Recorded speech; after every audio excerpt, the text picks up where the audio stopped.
Home ownership in British Columbia makes sense until you look closer. Now, in practice, we treat a deed to your home as sacred. Banks lend against it, lawyers certify it, the province registers it. The title to your home comes from the person you bought it from, who bought it from someone else. But where did that title come from in the first place? That's where this idea of unceded territory comes from.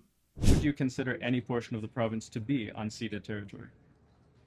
No, I think we do have uncertainty on the land base, and that is a result of the NDP's radical land back agenda, the result of their radical DRIPA legislation. Yeah, she's wrong. Because in 1763, the woke radical King George III issued the Royal Proclamation setting out a basic rule in British North America.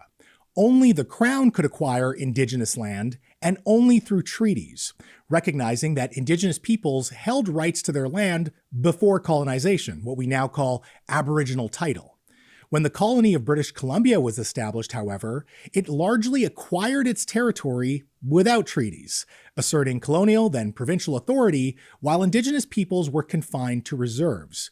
BC retained much of that land as Crown land, but it also sold and distributed that land to settlers and corporations, creating the private land ownership system we live under today. In 1973, the Supreme Court of Canada recognized that Aboriginal title exists.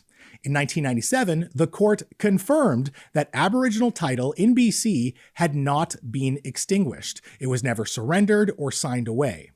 So when politicians say this, Do you consider any portion of BC to be unceded territory?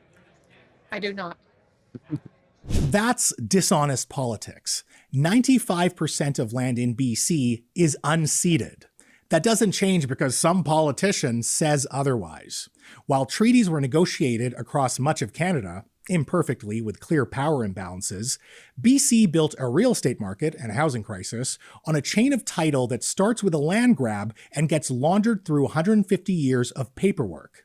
The good news is that First Nations are not coming after your home, and the courts have been very careful not to unwind private title since generations of people bought land in good faith.